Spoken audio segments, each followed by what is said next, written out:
Hi everyone, I am Ayushi Verma and I'm a research scholar in Proteomics Lab IIT Bombay. And in this tutorial, I'll be talking about in silico molecular docking. This is the part one of this tutorial where I will give you some introduction of molecular docking and then a brief demo of docking using Pyrex software. Okay, so coming to the contents of this tutorial. So first, the molecular docking is an approach that comes under the drug repurposing. So I will be talking about some the use of drug repurposing in light of COVID-19, and then some brief introduction on molecular docking. And then to perform molecular docking, how you can download and curate the protein structure and the ligand structure, and then how to perform docking using Pyrex software. So there will be a brief demo.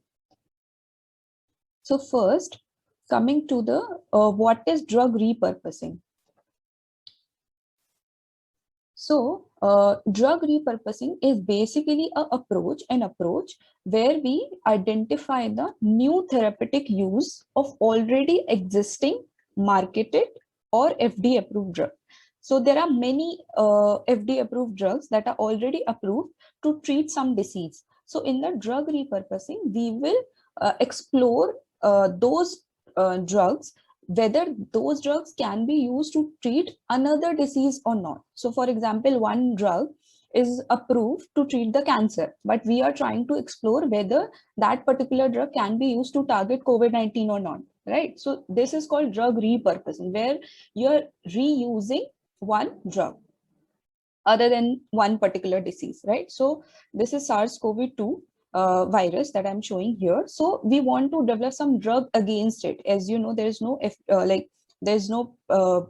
a new drug has not been developed against the SARS-CoV-2. So to develop a new drug, it requires a very high cost. Okay, you need to invest a lot of money in developing a new drug, and then the success rate is very low. So you will develop a higher number of drugs, and you're not sure whether the drug that you have developed will be effective to target SARS-CoV-2 or not. So the success rate is very low if you want to develop a new drug.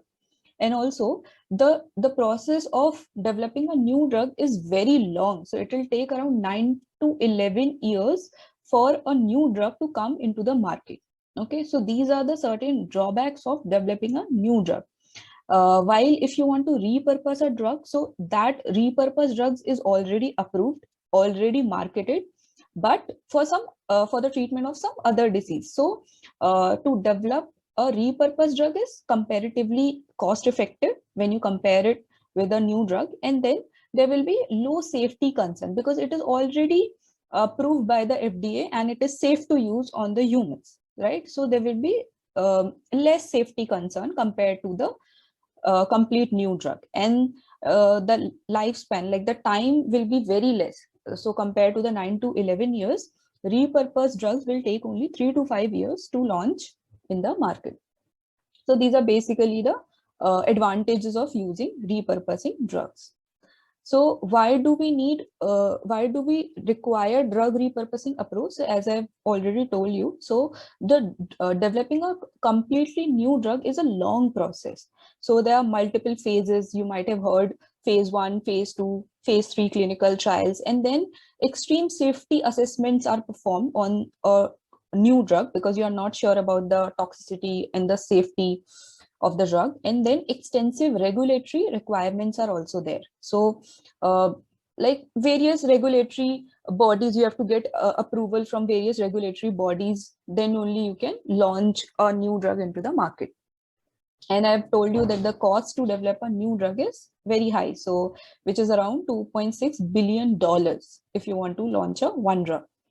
And the time span, as I've told you, a long 10 to 12 years requires, right? So hence repurposing drugs is a attractive strategy. You won't be needing such a huge amount, and you won't be require so many years to develop a drug. So repurposing is an attractive strategy.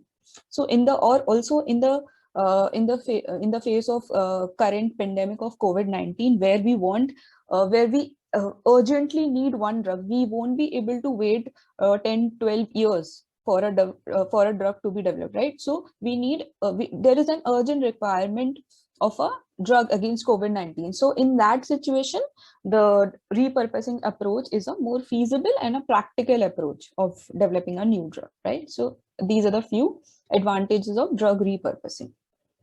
Now, here I'm showing you one figure that in the proteomics lab, we have performed in silico molecular docking based drug repurposing, and this is the result that we have got. So we have searched many drugs that could be used as potential drugs to target SARS-CoV-2, and we have come up that the selinexor and the ponatinib, these are the two drugs that we have found are able to inhibit certain host proteins that were responsible for regulating the SARS-CoV-2 infection. So these are the two drugs, repurposed drugs that we have found in the proteomics lab. So these are the two drugs are basically approved for cancers, and we have found that these drugs can also be used to target the SARS-CoV-2 infection. Now, so coming to the molecular docking based drug repurposing. So molecular docking is basically an approach to find some certain drugs that can be repurposed. So in the molecular docking, what we will do, we'll take the 3D structure of a protein. So first you need to identify the protein which are actually responsible for mediating the disease, right? So you will identify that particular proteins, that protein that is responsible for mediating or regulating the disease functions, and then you will download the 3D structure of that particular protein. You will have the 3D structure of drug or the ligand that you want to check whether this drug is able to inhibit this particular protein or not. So you will have the 3D structure, and then the next step is to prepare the molecule. So you will prepare, so there are some molecules present in the structure of the protein that need to be removed. So that is called molecule preparation. So you will prepare the protein structure and the 3D structure for the molecular docking, and then you will perform the molecular docking. So in the molecular docking, you will check whether this drug is able to bind to this protein or not, right? So that you will check using the molecular docking. And after the docking, you will perform the post-docking analysis. In the post-docking analysis, we will identify what are the amino acids interacting residues between the protein. Like these are, so you can see these are the drug which is highlighted in the blue color, and the protein amino acids. So you can see tryptophan, glycine, threonine, proline. These are the base, the amino acids which are interacting with this drug. So we want to identify those interacting residues and what kind of interaction is being formed between the protein and the drug. So whether it is hydrogen bond, hydrophobic bond, that we want to identify. And the binding energy. So binding energy is basically the energy that is being used in this interaction. So that also we want to identify. So these three things we can identify after the docking. So that is called post-docking analysis. So this is the general procedure of molecular docking. Now, here I have elaborated all the three steps. So the first step is the ligand and protein preparation. So you need 3D structure of protein that you will download from the PDB, which is Protein Data Bank. Okay, it is a repository of all the structures of protein. And then you will prepare the protein structure. You will remove heteroatoms NSU from the PDB file, and then you will download the SDF files of the ligand. So you will download the 3D structure of protein, and then you will also download the 3D structure of ligand. So for download the 3D structure of protein, the repository is PDB, and to download the 3D structure of ligand, the repository is PubChem or the Zinc. So these are the two repositories. And once you have the 3D structure of protein and ligand, you can go ahead for the molecular docking, and then you will use there are many software. You can use Autodock Vina for docking of protein and ligand. And after the docking, there will be multiple files that will be generated. So you will use Vina split to split the generated files, and you will identify the file that has the lowest binding energy. You will select that particular file, and you will perform the post-docking analysis on that particular file. And then you will, in the post-docking analysis, you will find the binding energy, you will find the interacting residues, types of interaction. So the software is PLIP. So this is the PLIP server where you can identify all of these. So we will like tell you all the steps in detail. This is just the overview. So these are the three major steps of the in silico molecular docking. Yeah. Okay. So next I will be giving you a demo. Okay. So first site that you need to know is the UniProt. So UniProt is a site, is basically a website that gives you all the information about the protein. So for example, I want to get the 3D structure of the protein, which is S100A9. So I will type the name of the protein on the search bar. I will press the enter.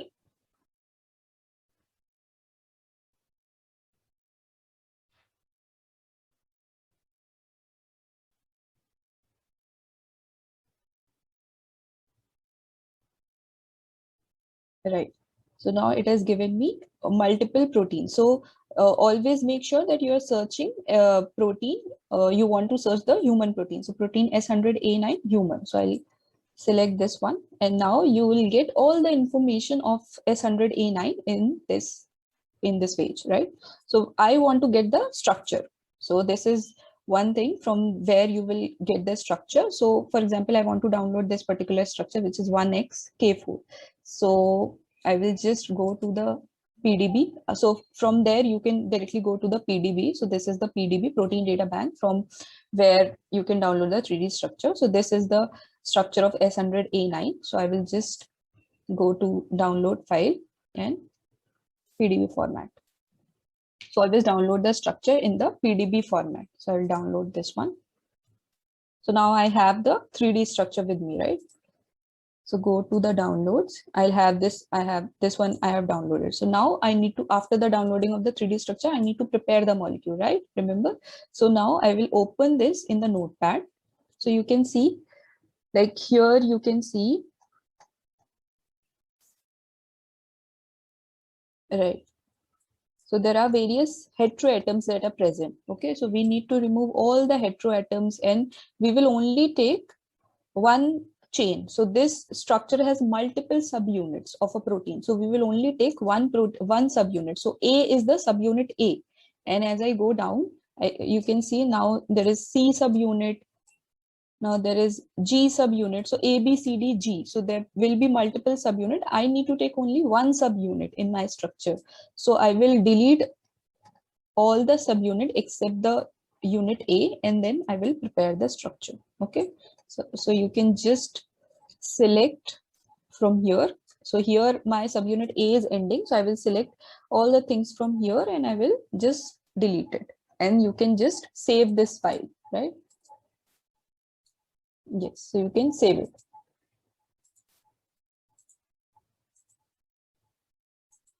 All right. So this is the way you prepare your protein structure. And after that, you have the protein structure with you in the PDB format. Next step is to have the uh, your ligand. So for ligand, there is one website which is PubChem. So you'll just type PubChem and you'll get the this website. Here I'll need to have the like from here I can have the 3D structure of my ligand. So this is one ligand that I want to check the affinity of this ligand with the protein S100A9. So I'm going to download it. So you just click on that. Yeah, so from here you can download the 3D structures. I'll go to the download and download it into the SDF format.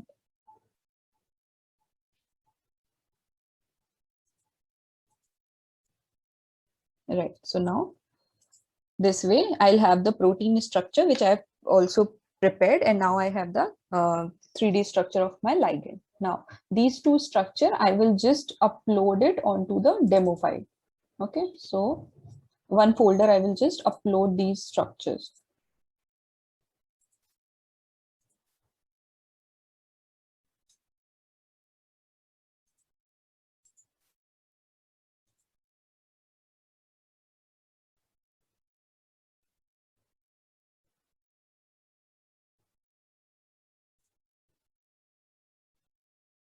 So I've kept the 3D structure of protein and the 3D structure of the ligand in one folder. And now I'll give you a demo how to use the Pyrex software where you will perform the docking. So just in this PC, I've installed the Pyrex software. This is the one. I'll just click it. Okay, so the Pyrex is open now. So go to the file, load molecule, and just go to that folder where you have kept the 3D structure of your protein and upload the 3D structure. Select and open. Right? So this is the 3D structure that has been uploaded. Now I'll just right click it, go to Autodock, make macromolecule.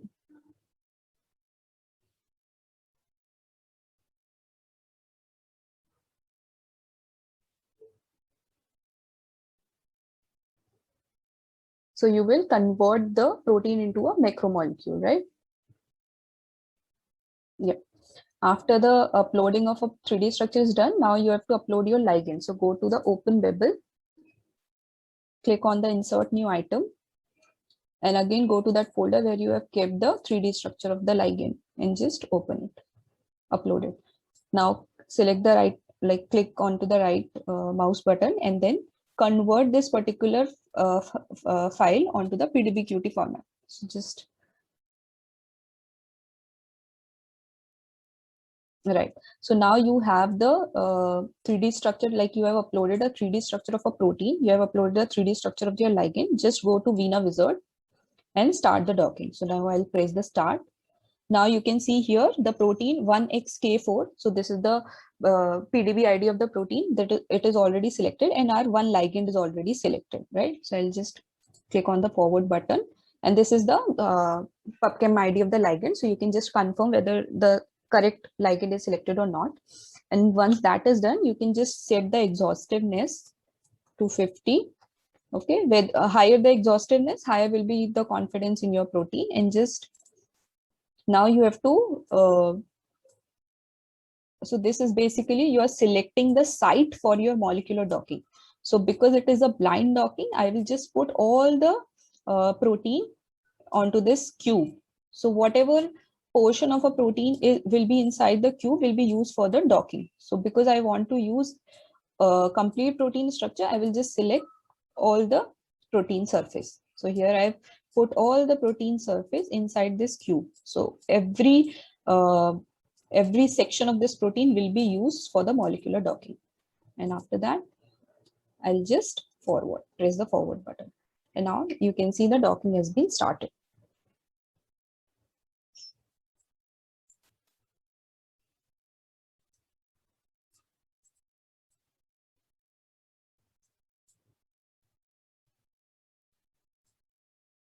So this way we can perform the docking. It is showing here the progress is in running, and once the docking is completed, you will get the docked structure onto the folder where you will select while uploading the Pyrex. While installing the Pyrex, you will get to know where the docked structure will go. So from that folder, you can just go to there and you can take out the your output files after the docking. Okay, so this is the brief demo. The docking process is still ongoing here. Okay, so this was the first tutorial. Next, there will be another tutorial also where we will guide you about how to visualize the docked structure using the PyMol and Discovery Studio. And then we will also tell you the post-docking analysis that you can perform using the PLIP. And you can get the interacting residues information. These are some of the links that I have used, like the important links of the software that I've used in this tutorial. Hope this helps. Thank you.